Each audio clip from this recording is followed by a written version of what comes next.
ইছামতি নদী খনন কাজ পরিদর্শনে আসছিলাম। এসে আসলেই অবগত হলাম যে পাবনার যে ইছামতি নদী খনন কাজ আসলে সুন্দরভাবে এবং সুন্দর পরিকল্পনা অনুযায়ী হচ্ছে। বিশেষ করে এখানে যে সেনাবাহিনী তত্ত্বাবধানে যে এই খনন কাজ হচ্ছে, বিশাল প্রশস্ত এরিয়া দিয়ে এরা কাজ করছে।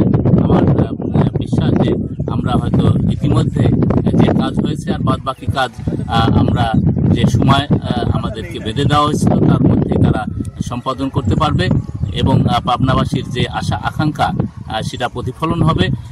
আমরা আসছি শুরু যে পয়েন্ট জগন্নাথ, যে এখান থেকে আমি জগন্নাথপুর থেকে এই শুরু কাজ, সেই পয়েন্টে আমরা এখন অবস্থান করছি। এখানে আমি পানি দেখতে পাচ্ছি, আসলে চকচকা পানি, আসলে মনে হচ্ছে যেন গোসল করি।